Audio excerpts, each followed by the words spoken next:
Kon, Pak.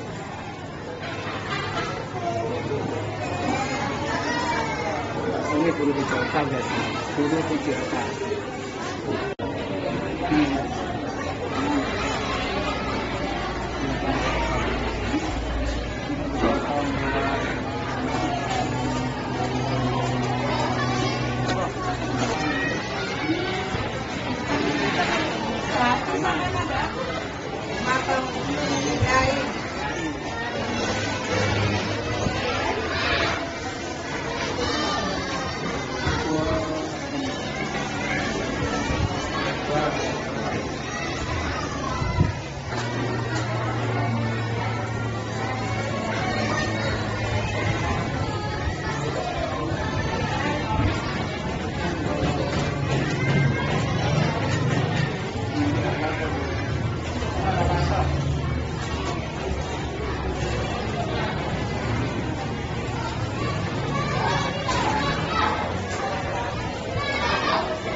Assalamualaikum warahmatullahi wabarakatuh.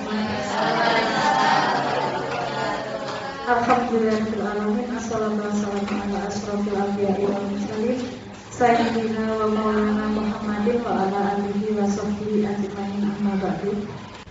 Yang saya hormati Bapak Ibu Guru dari SDN Keturunan 1 maupun dari SDN Keturunan 1. Alhamdulillah pada siang hari ini kita masih diberi kesempatan untuk menghadiri acara budaya destinasi budaya positif dari CDP Bapak Budi Soleh.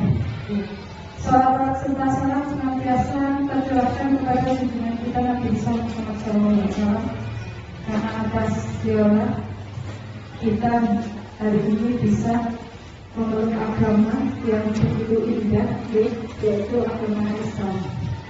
Untuk acara yang pertama yaitu pembukaan, yang kedua yaitu langsung menyanyikan lagu Indonesia Raya, dan yang ketiga pematerinya dari Bapak Kades. Untuk acara yang pertama yaitu pembukaan, yang kedua nanti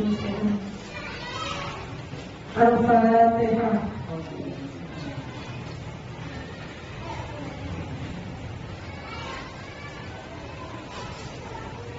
Terima kasih. Untuk acara yang pertama sudah dilaksanakan.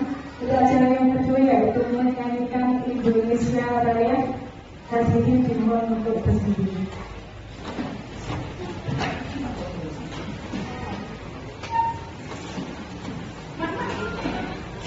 Kita tunggu, silakan.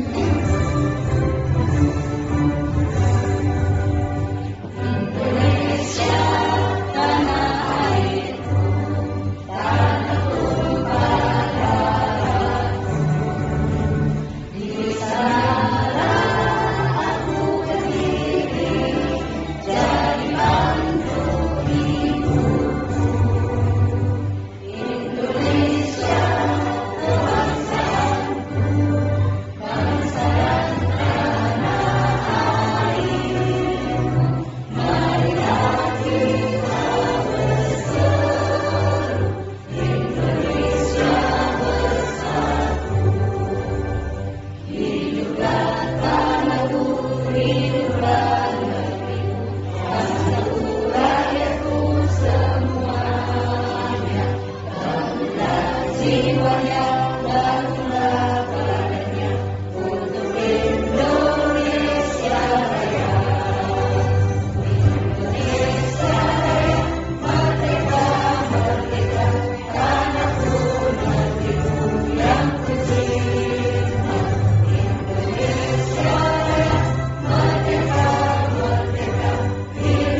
kasih, silakan duduk kembali.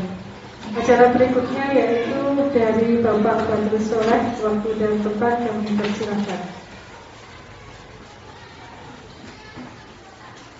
Assalamualaikum warahmatullahi wabarakatuh. Terima kasih atas kehadiran Bapak Ibu Dewan Guru dari SDN Pokar 1 Bangil serta ibu-ibu dari SDN Idul Dalam 1. Terima kasih hadirnya. Di sini saya akan memaparkan aksi nyata untuk tugas PBB Angkatan 11 yaitu diseminasi budaya positif.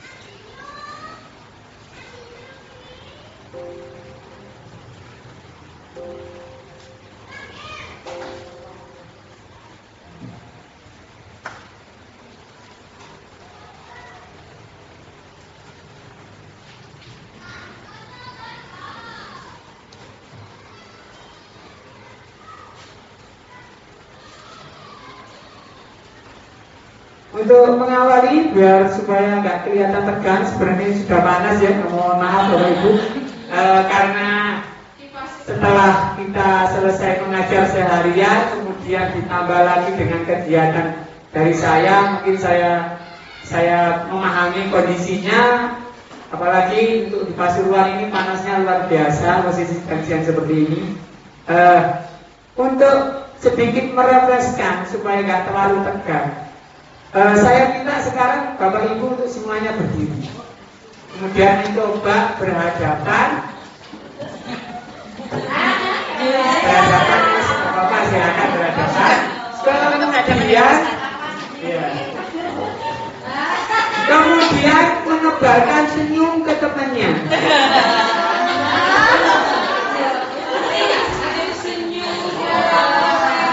Di sini cukup coba kita tersenyum.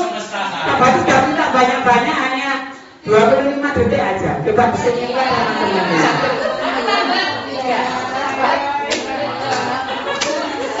Cukup? Silakan bisa duduk kembali.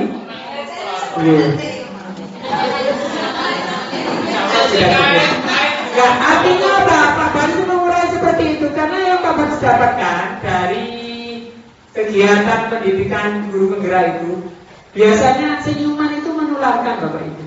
Kalau kita awalnya sudah senyum, pasti yang lain juga ada kesenyum. Walaupun kadang kita nggak tahu si guyu apa gitu. Karena seperti itu ya.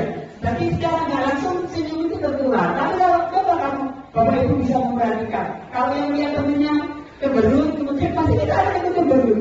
Orang apa ya? Gitu kan biasanya seperti itu. Next. Sebelum kita melakukan kegiatan hari ini, saya minta Bapak Ibu kita sepakat dulu terlebih dahulu. Karena seperti yang diajarkan ke anak didik kita, biasanya di awal pembelajaran kita membuat kesepakatan. Kesepakatan itu digunakan untuk apa?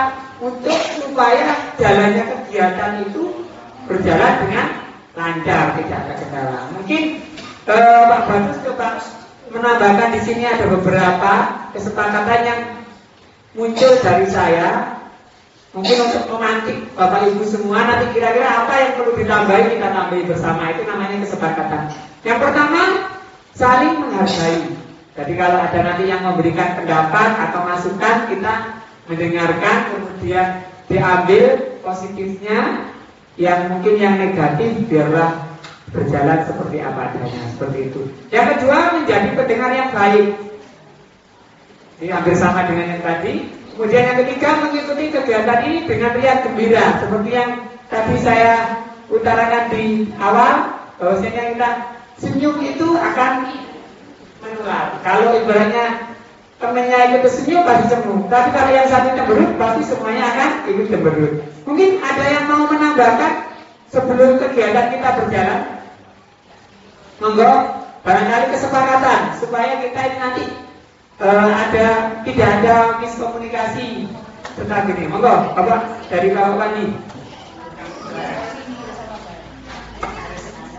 Terima kasih pada Pak Badrus yang pada siang hari ini berikan paparan pada kita semuanya dalam rangka untuk tindak lanjut guru bergerak. Di situ sudah ada kesepakatan pada forum diseminasi ada 3 poin atau 3 nomor. Yang pertama itu saling menghargai. Yang kedua, menjadi pendengar yang baik saat orang lain menyampaikan pendapatnya. Dan yang ketiga, mengikuti kegiatan ini dengan riang-riang. Apabila terima kasih. Assalamualaikum warahmatullahi wabarakatuh. Terima kasih Bapak Wani sudah menambahkan satu memberikan saran dan masukan yang positif tentunya ya Bapak Ibu. Selanjutnya mungkin ada tambah kesepakatannya. Apakah kesepakatan itu harus sesuai dengan itu ya? Bisa aja boleh sambil makan kan gitu kan, itu namanya kesepakatan. Oh iya, pulang tepat waktu saya tambahkan ya dari ibu sini tadi. Iya Ibu Dewi, pulang tepat waktu. Aktif saat berdiskusi. Aktif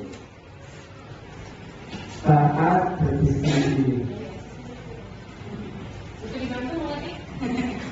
Betul. Ini serbatan ini. Kalau itu di situ nanti ada beberapa konsep yang harus kita penuhi supaya budaya positif itu muncul di sekolah. Seperti yang saya tulis di situ, seorang guru yang baik harus memiliki kemampuan dalam mewujudkan budaya positif di sekolahnya. Budaya positif tersebut dapat dijalankan dengan menerapkan konsep-konsep inti. Di sini saya membagi ada 6. Yang pertama disiplin positif, yang kedua motivasi perilaku manusia, yang ketiga kebutuhan dasar manusia, yang keempat posisi kontrol restitusi. Mungkin sebagian masih ada yang asing dengan kata itu, yang nanti kita pelajari bersama. Yang kelima keyakinan sekolah atau kelas. Yang keenam segitiga restitusi itu sendiri. Ada sebagian kata-kata yang asing mungkin buat kita yang baru ya, kayak restitusi dan lain-lain. Mungkin yang sudah berpengalaman di sini ada senior saya Bu Ani, IPP angkatan 7, mungkin juga tidak asing dengan kata-kata itu. Kita langsung ke selanjutnya ya. Tapi sebelumnya Pak Baru minta kesepakatan dulu bahwasanya di sini saya bukan untuk menggurui, tapi kita di sini tukar pikiran, tukar ilmu, tukar pengalaman dan lain-lain. Selanjutnya.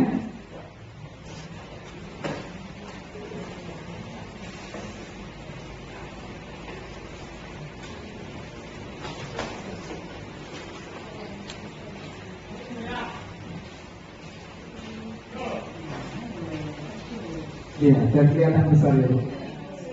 Selanjutnya, disiplin positif. Ini poin yang pertama tadi tentang disiplin positif. Mungkin sebelum kita bahas bersama, ada yang mau memberikan pendapatnya. Apa sih budaya disiplin positif itu? Monggo, ada yang mau memaparkan dulu sebelum saya tampilkan? Monggo, Bu ya. Mungkin ada orang lagi? Terima kasih Pak Badrus untuk umpan balik sesuai dengan kalimat di situ, disiplin positif. Kalau disiplin itu aturan, sedangkan untuk positif itu berarti nanti yang baik. Sehingga kalau diartikan menurut penilaian saya, tingkah laku, sikap, perbuatan kita yang mengarah ke arah yang baik, sehingga boleh dikatakan disiplin yang positif. Terima kasih. Sementara itu Pak Badrus. Terima kasih. Mungkin ada yang mau menambahkan? Ini, monggo. Ini perwakilan dari tiga jalan. Duduk saja Pak ya. Disiplin positif di sini adalah suatu cara penetapan disiplin di lingkungan sekolah tanpa adanya kekerasan dan ancaman. Nah itu ada kaitannya sama perilaku yang efektif antara siswa dan guru. Seperti itu. Terima kasih. Terima kasih. Mungkin ada yang mau menambahkan lagi? Cukup ya, coba kita buka bersama. Sebenarnya Pak Badi juga mengadopsi dari Setara Waji dalam buku Sofan Amri 2016 halaman 161. Mungkin pengertiannya sama ya. Kita sama menyatakan bahwa disiplin berasal dari kata Latin discere yang artinya sebenarnya belajar. Discere itu belajar. Dari kata ini yang akhirnya muncul kata disiplina yang berarti pengajaran.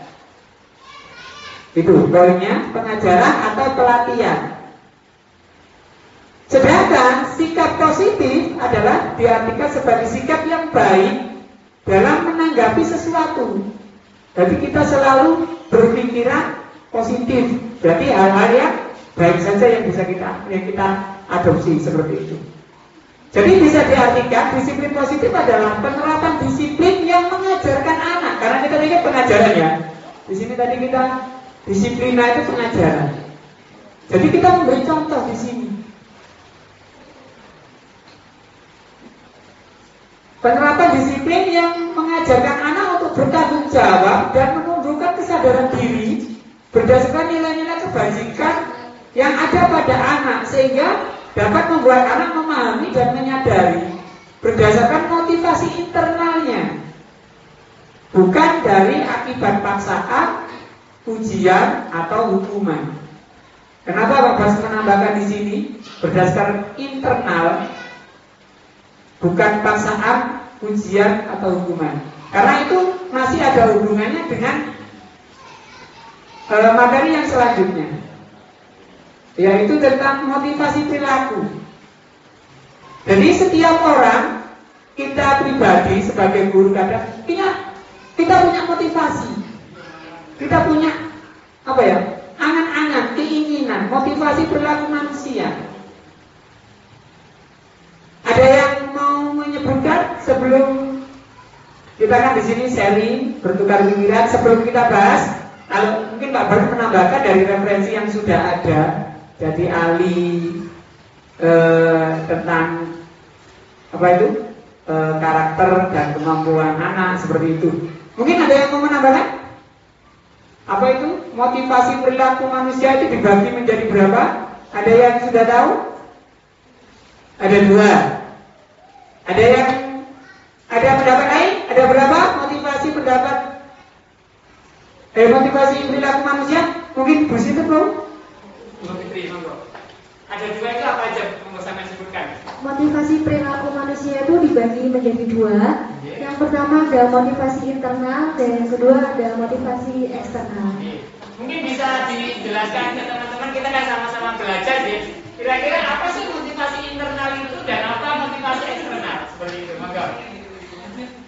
Untuk motivasi internal yang saya tahu ya Pak, motivasi yang berasal dari dalam diri sendiri. Kalau motivasi eksternal berarti motivasi yang didapat karena pengaruh dari luar, dari lingkungan. Itu. Terima kasih Pak. Mungkin ada yang menambahkan lagi? Pak Adi? Nah, ini senang saya nih. Ini walaupun umurnya sudah sepuh tapi luar biasa dan Terima kasih.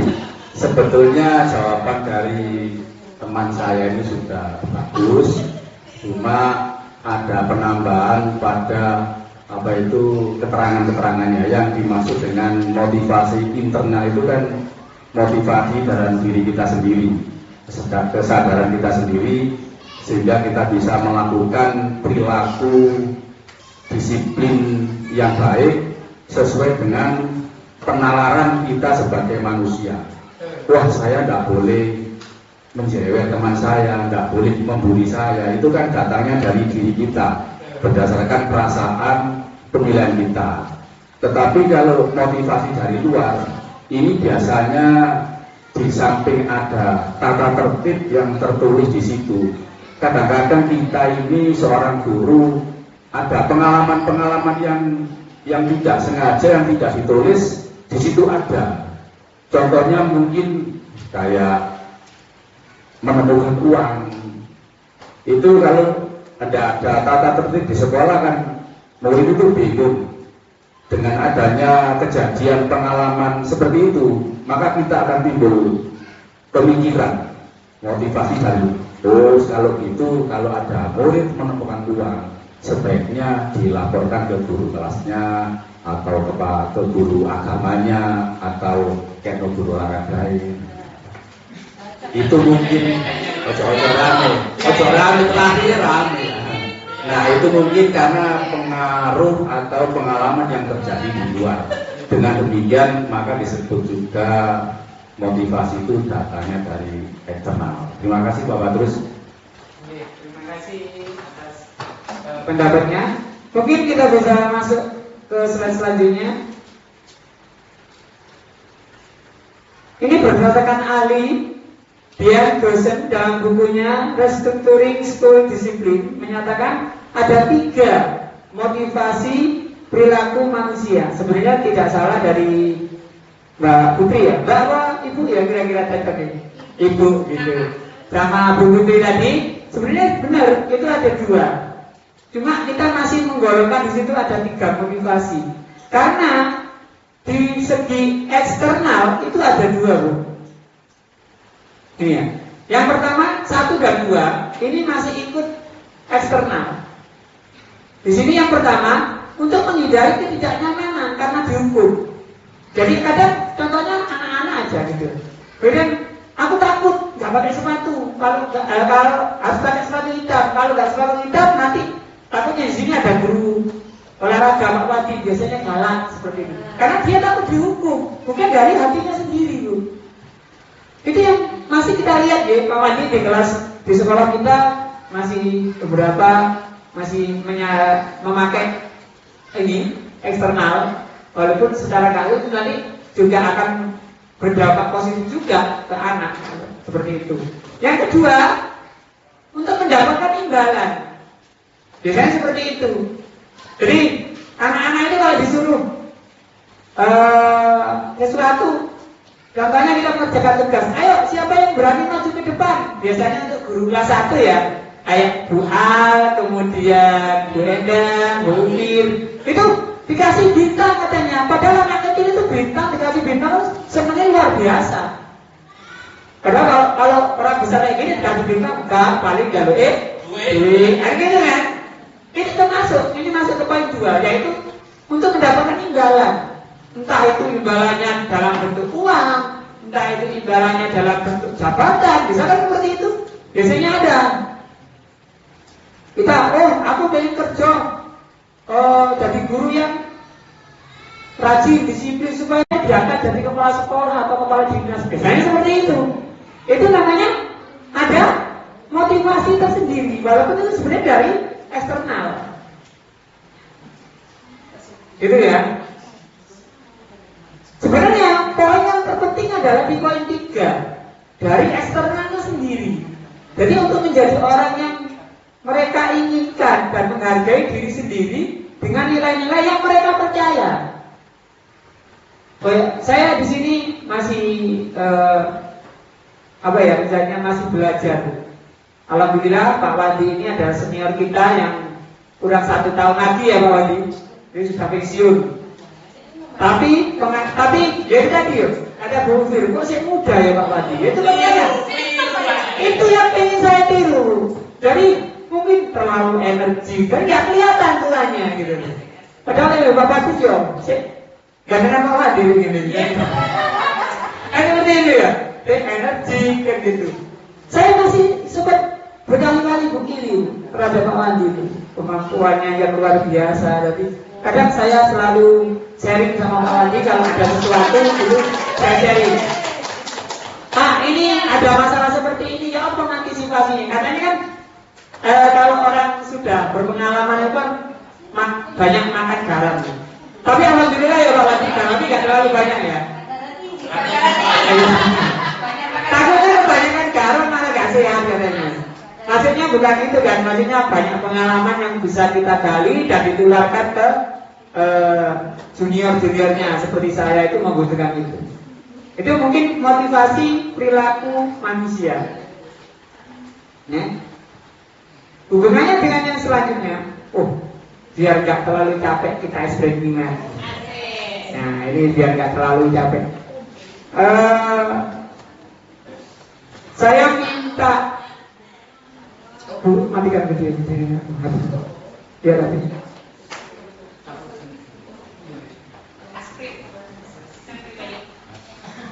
Kita sekarang bermain ice breaking ya, supaya lebih mungkin di sini sebenarnya saya tidak mau menggurui atau gimana, cuma saya mencoba untuk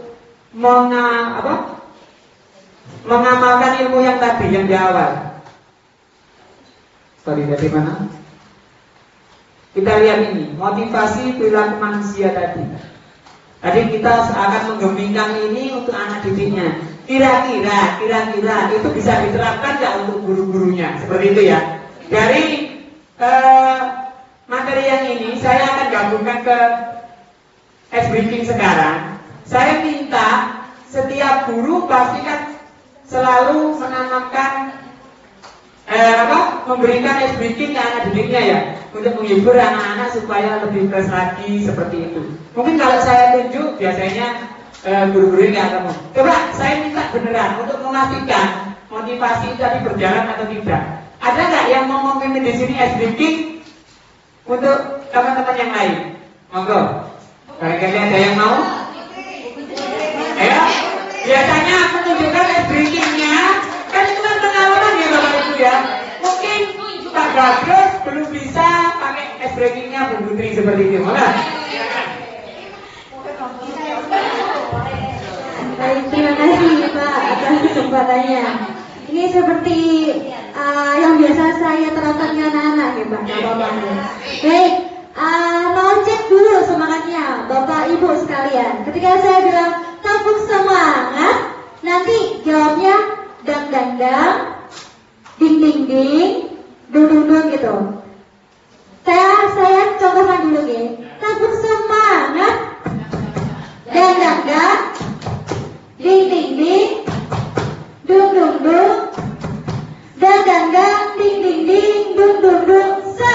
Aha aha, aha aha, aha aha, semangat. Bisa? Ya. Coba dulu ya. Ya, coba dulu ya. Sambil berdiri. Ketika saya bilang tepuk semangat, langsung tepuk dulu 3 kali, baru dang dang dang, ding ding ding, dung dung dung, dang dang dang, ding ding ding, dung dung dung. Aha aha, aha aha, aha aha, semangat. Oke. Baik, nanti yang nggak semangat berarti diulangi lagi ya. Kelompok yang nggak semangat diulangi lagi. Oke. Sudah siap? Sudah siap? Tabuk semangat.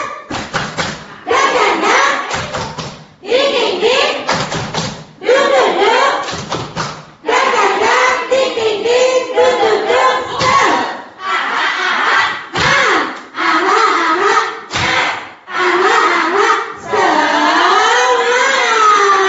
Aha aha. Semangat. Terima kasih Bapak Ibu.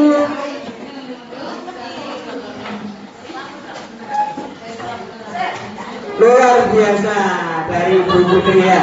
Kelas berapa Bu Putri? Kelas 2. Cuma ya itu tadi, kenapa Pak Basis menerapkan ini? Karena kalau Pak Basis pakai itu di kelas 5, pasti Pak Basis diketawain.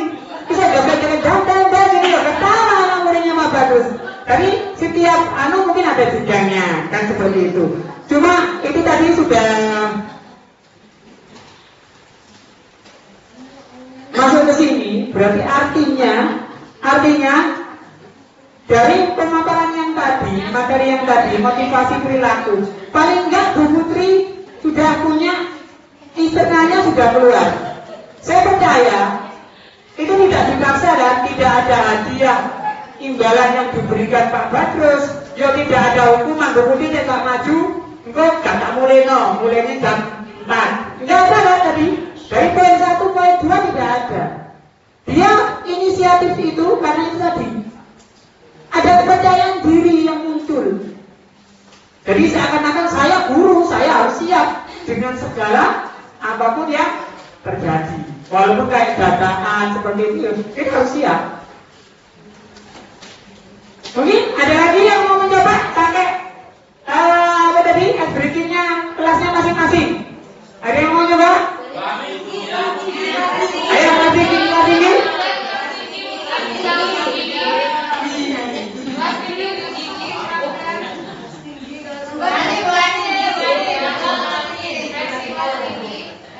Makanya kenapa tadi saya menerapkan ice breaking-nya? Karena sebenarnya akan menunjukkan ini tadi motivasi eksternal. Harus dipaksa. Biasanya Pak Bos nanti siapa yang mau maju tapi dapat hadiah 20.000 masih ada. Biasanya kan seperti itu.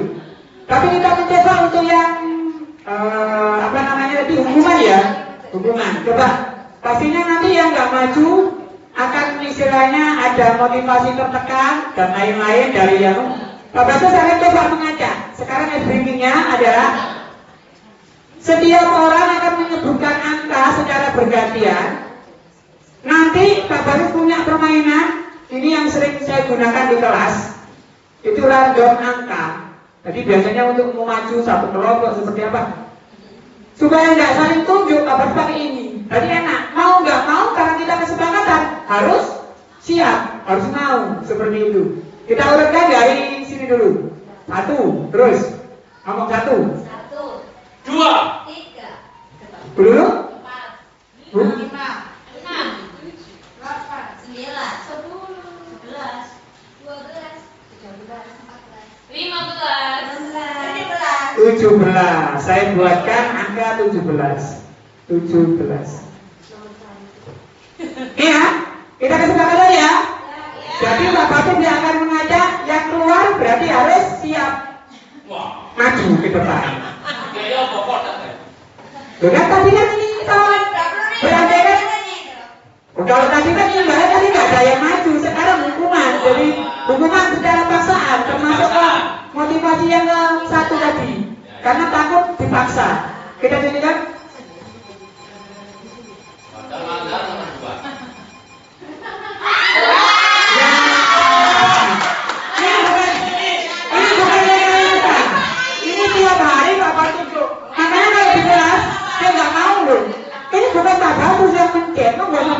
Sendiri seperti itu.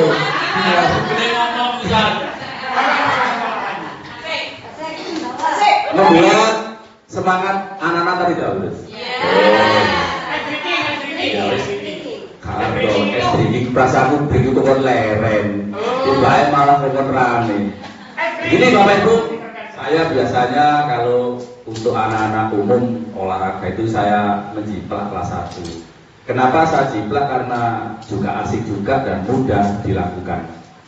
Contohnya kalau saya berteriak tepuk tangan 1, itu nanti bilang yes. Kalau tepuk tangan 2 bilang oke. Kalau tepuk tangan 3 bilang semangat. Itu mudah dihafal anak dan sangat meriah sekali. Untuk itu mari kita coba dengan berdiri. Nah, latihan sing berdiri bukan bapak-bapak tok langkoe berdiri. Siap semuanya? Siap. Gak siap wong sing pojok sing duduk. Sepakat ya, kompak ya. Karena kesepakatan kalau 1 tepuk tangan 1 bilang yes. Tepuk tangan 2 bilang oke. Tepuk tangan 3 bilang semangat. Ada gerakannya enggak? Gak ada. Gerakannya tepuk tangan 1 krok, Kita coba. Tepuk tangan 1. Yes. Tepuk tangan 2. Oke. Tepuk tangan 3. Siap ya? Kita ulangi lagi. Siap? Tepuk tangan 1. Tepuk tangan 3. Nah, benar kan? Iya. Berarti perlu ditambahi karena sudah siap, Pak. Kayak orang kota loro. Ulangi lagi. Konsentrasi. Tepuk tangan 2. Ya. Ternyata masih guru-guru yang lalian. Ayo, cek dulu. Pokoknya tawar-wali. Siap, tepuk tangan 1. Tepuk tangan 2. Tepuk tangan 3. Wala-wali. Rame-nya di situ nanti. Siap, tepuk tangan 2. 3. 1. Terima kasih. Luar biasa. Walaupun mendekati jam 2, jam kritis, tapi tetap semangat. Kita lanjutkan. Di yang keempat tadi tentang kebutuhan dasar manusia. Kebutuhan dasar manusia. Kita lanjut langsung. Kebutuhan dasar manusia. Ketika seorang murid melakukan sesuatu perbuatan atau tindakan yang bertentangan dengan nilai kebajikan atau melanggar aturan, hal itu sebenarnya dikarenakan mereka gagal dalam memenuhi kebutuhan dasar pribadinya. Motivasinya tadi kan nggak muncul di situ. Ada 5 kebutuhan dasar manusia. Jadi internalnya itu akan muncul karena dia berpatokan di sini. Kebutuhannya apa sih untuk anak-anak itu? Kadang jangankan ke anak-anak, kita sendiri aja kayak tadi. Saya nggak mau dipaksa, karena saya apa? Masuk di poin ini tidak bebas. Kita lihat dulu kebutuhan dasar manusia itu apa yang pengen ditonjolkan di sini. Dan begitu macam anak-anak murid kita itu semuanya pasti punya kebutuhan dasarnya. Yang pertama, bertahan hidup. Yang kedua, kasih sayang. Itu juga berlaku. Yang ketiga, penguasaan atau pengakuan atas kemampuan. Ya tadi seperti kelas 1 biasanya kita kasih bintang itu sebenarnya luar biasa. Karena bukan bintangnya yang dia dapat, tapi pengakuannya. Aku diakui, aku itu aneh diri.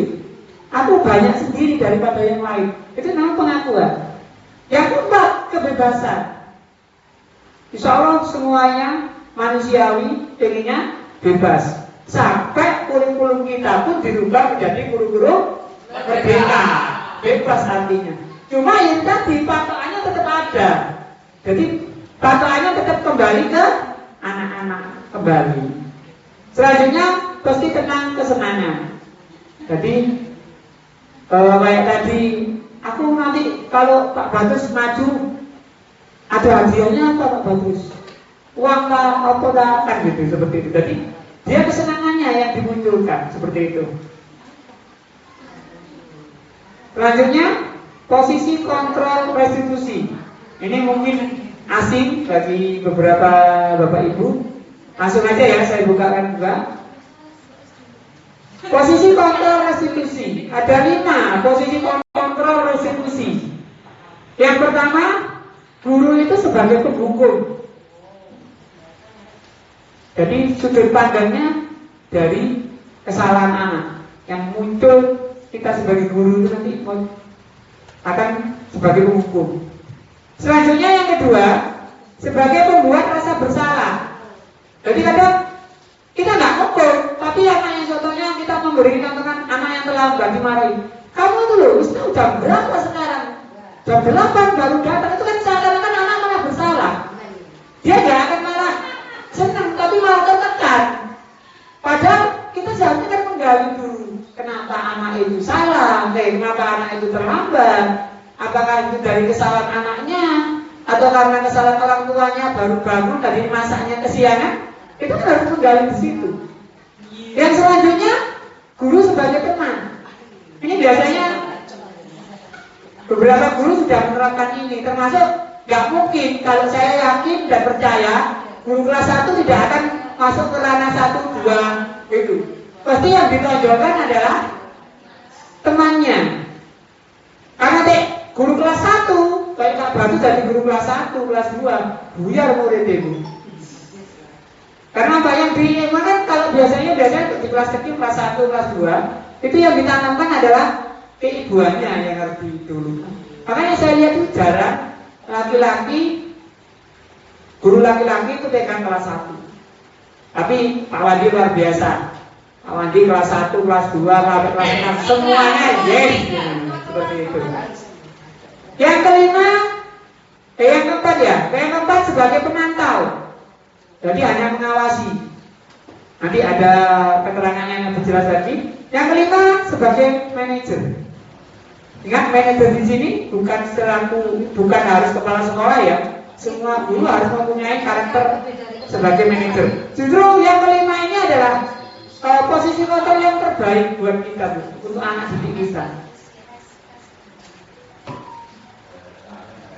Ini ada 5 posisi kontrol yang tadi sudah saya sebutkan. Di sini nanti akan terlihat penghukum, pembuat merasa bersalah, teman, pemantau, manajer. Di sini saya juga, ini namanya tabel 5 kontrol restitusi. Ini dari segi guru. Jadi menghukum, biasanya menghardik, menunjuk-nunjuk, menyakiti, memberi hukuman dan lain-lain. Menyindir seperti itu. Selanjutnya pembuat merasa bersalah. Ya, jadi kebanyakan yang didulukan guru berbuat apa? Ya kita biasanya ceramah. Bla bla bla bla bla bla bla bla bla bla bla sampai panjang seperti itu. Seakan-akan kita menunjukkan kekecewaan terhadap murid kita tadi. Kalau yang teman membuat alasan untuk muridnya. Jadi seakan-akan kita mendekati, kita ingin tahu apa sebenarnya yang terjadi. Kita ingin tahu dulu.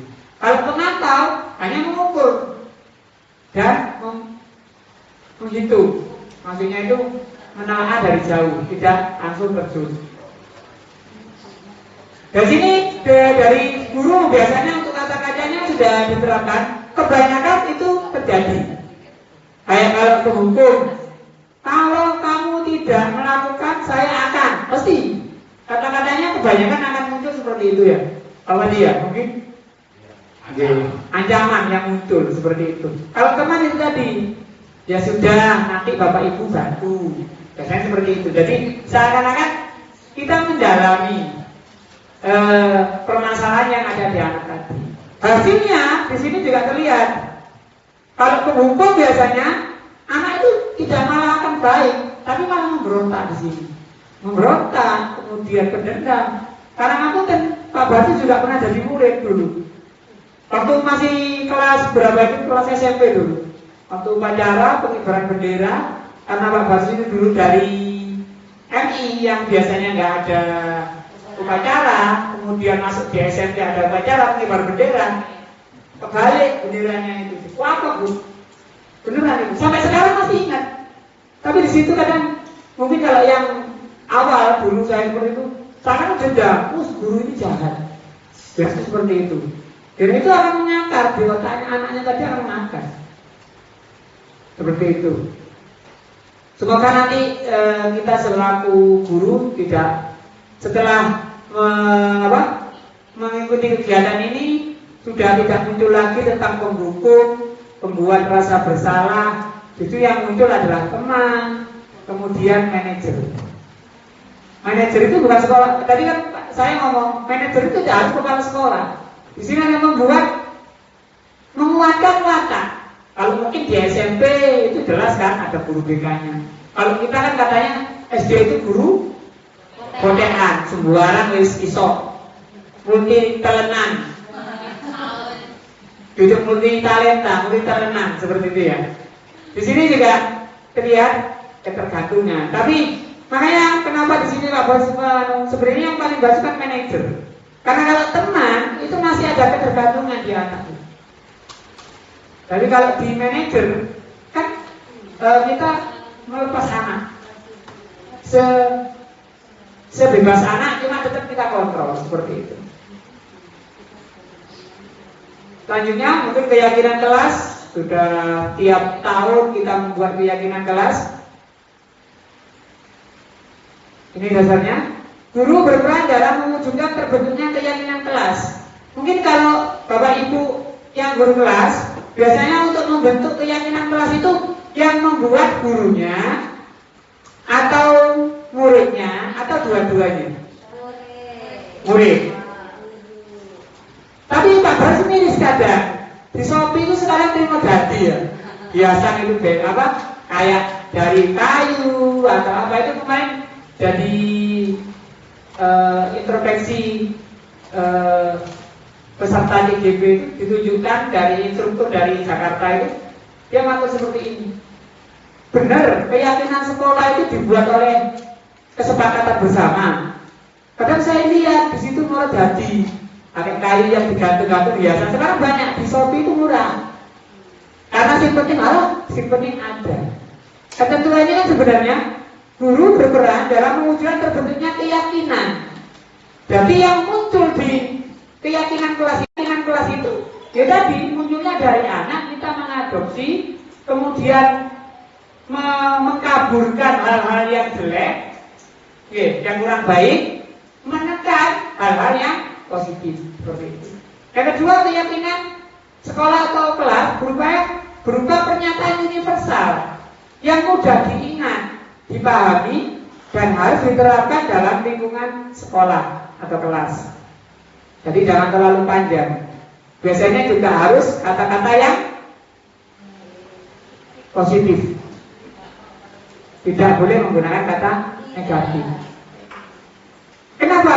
Ada yang mau memberikan tanggapan, kira-kira kenapa kalau kita membuat keyakinan kelas itu tidak boleh kata negatif? Kenapa kira-kira? Ada yang mau menambahkan? Monggo, Pak Wandi. Karena yang Pak baru dapatkan pada waktu mengikuti DGP, kalau kita contoh aja ya, dilarang membawa HP ke sekolah. Akhirnya yang muncul, kan dilarang itu kan negatif kan? Akhirnya yang muncul, apa? Saya kok gak boleh bawa HP. Dan kalau di agama Islam itu juga sudah beneran terjadi ya. Di Nabi kita yang pertama, istrinya siapa? Istrinya Nabi Adam? Siti Hawa. Siti Hawa itu kan dipancing oleh setan karena itu tadi tidak boleh memakan buah kuldi. Ibaratnya di surga itu ada tulisannya dilarang memakan buah kuldi. Akhirnya orang penasaran loh, kok liane boleh itu nggak boleh? Kenapa? Rasanya gimana ya? Nah, seperti itu. Ada kekhawatiran muncul seperti itu, makanya keyakinan kelas itu harus menggunakan kata-kata positif. Jadi kira-kira kalau kita merubah, dilarang membawa HP, kira-kira kata yang bagus seperti apa? Iya, benar, apa? Gunakan sesuai kebutuhan. Kalau dilarang bawa HP, penasaran. Opo aku kok gak oleh. Gurunya bawa HP. Biasanya seperti itu. Next. Ini yang terakhir, segitiga restitusi. Segitiga restitusi adalah guru yang berperan sebagai manajer. Jadi dari 5 poin tadi yang di awal tadi, apa tadi? Ini ya. Posisi kontrol retribusi itu ada 5. Makanya yang sebenarnya yang benar adalah di guru sebagai manajer.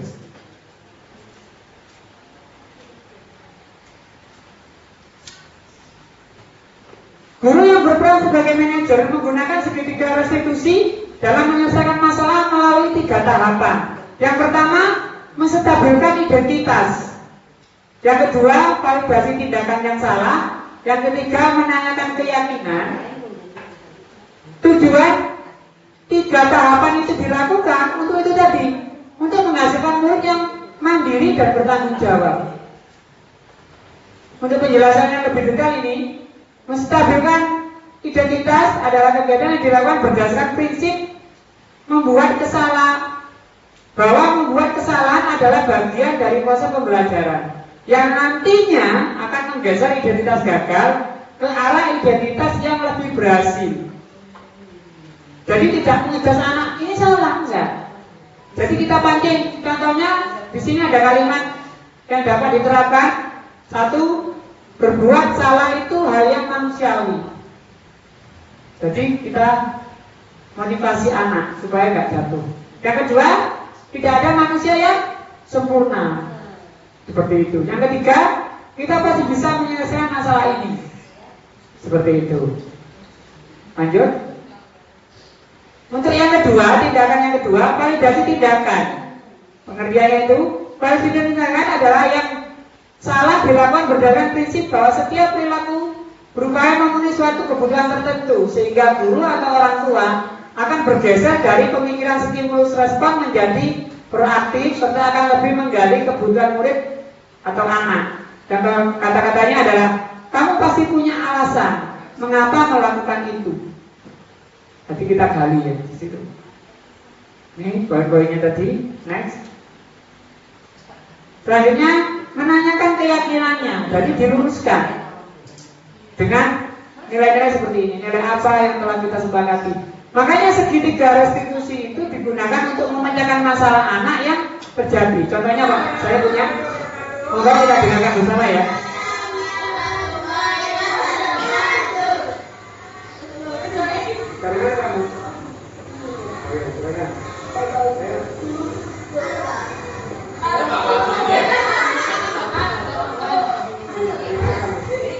Ini ceritanya dulu dihukum Pak Mandi Bu. Setelah upacara, anak ini dihukum. Maka kita dengarkan.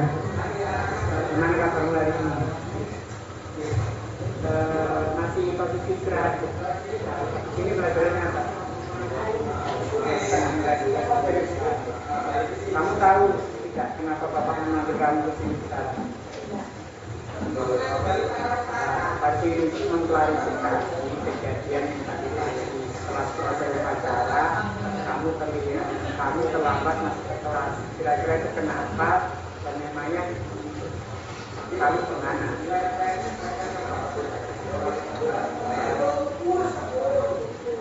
Siapa yang mungkin kamu? Katanya itu dari dihukum Pak Ulu.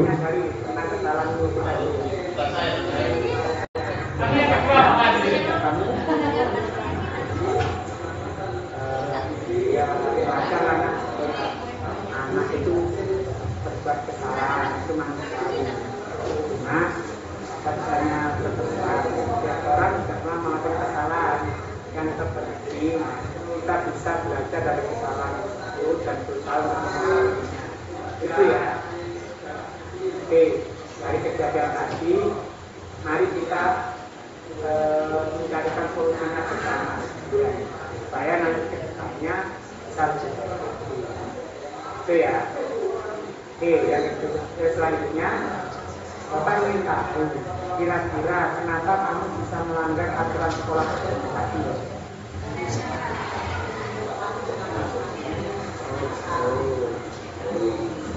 Apakah kamu tahu sebenarnya aturan sekolah itu buat apa sih?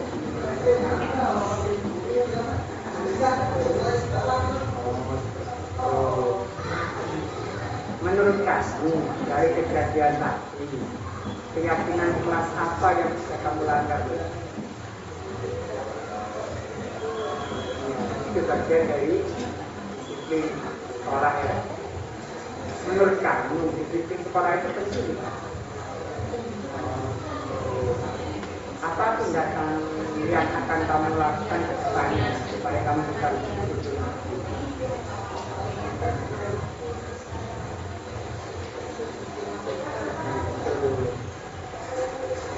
Terima kasih nak, kamu sudah berani mengakui kesalahanmu dan kamu sudah berjanji ke depannya akan menjadi anak yang berdosa.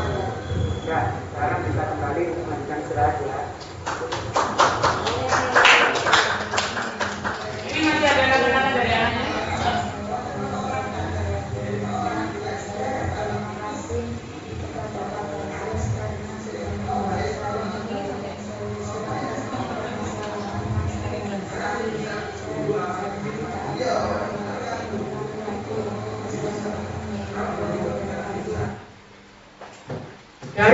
yang tadi itu. Jadi untuk menerapkan segitiga restitusi itu adalah anak sendiri yang memecahkan masalahnya sendiri. Jadi kita hanya menggali saja. Jadi menebalkan hal-hal yang sudah positif dan menyamarkan hal-hal yang negatif tadi. Jadi biarkan anak itu menjawab sendiri. Pasti akan nyambung. Kalau di anak-anak alasannya kenapa? Ya tadi cuma ya segi temannya kita harus didulukan dulu. Jadi pendekatannya seperti apa supaya muncul, kemudian nanti kalau anak itu sudah merasa enak atau enjoy untuk curhat seperti itu, akhirnya dia akan membuka semuanya. Sebenarnya sampai tanyakan seperti yang tadi itu, akhirnya dia melanggar yang apa, dia tahu sebenarnya. Tapi kadang itu, ini sebenarnya ada dua Pak potongannya. Yang satu ini kena potongan razia kuku, yang kedua itu kemarin itu rambut. Saya murid saya itu. Tak tanya, tahu dia, katanya tuh. Nah, apa sih hubungannya kalau gak dipotong itu? Apakah ngefek sama pelajaran? Enggak Pak, ya gak tahu juga ya Pak. Bersama akhirnya itu.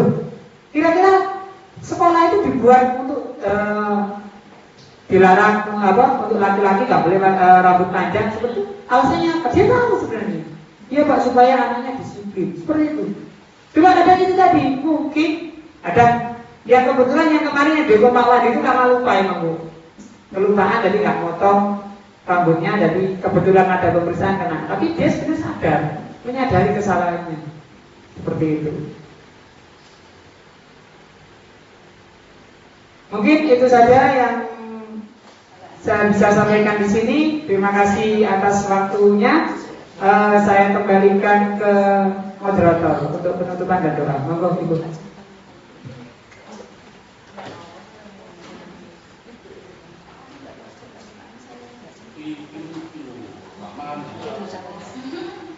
Terima kasih atas materi yang sudah disampaikan oleh Pak Madres.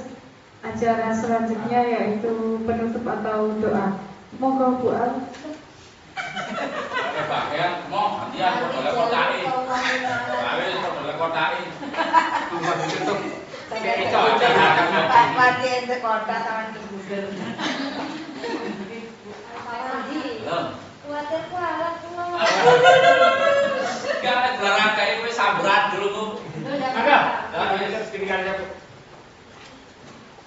Karena disuruh guru saya harus melaksanakan. Dan kita doakan mudah-mudahan apa yang jadi hajatnya Pak Badrus, hajat kita semuanya mudah-mudahan dikabulkan oleh Allah. Kita semuanya jadikan guru-guru yang baik dan bisa menerapkan ilmu apa yang telah disampaikan oleh Pak Badrus. Alhamdulillah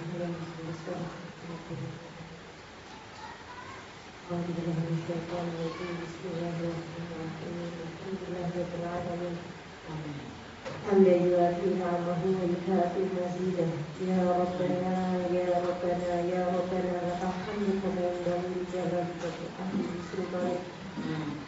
Allahumma salli salatan tunjina biha min jami'il ahwali wal afat wa taqdi lana biha jami'al hajat wa tutahhirna biha min jami'is sayyi'at wa tarfa'una biha 'indaka 'ala darajat wa tuballighuna biha aqsal ghayati min jami'il khairati fil hayati wa ba'dal mamat.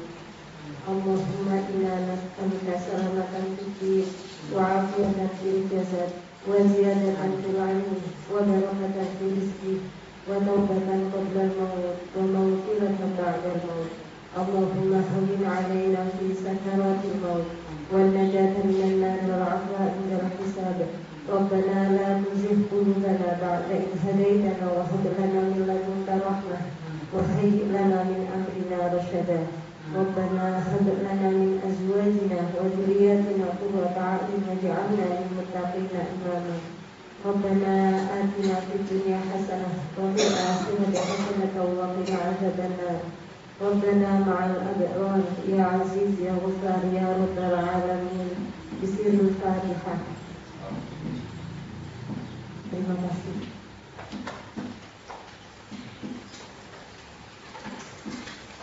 Terima kasih. Saya akhiri. Assalamualaikum warahmatullahi wabarakatuh.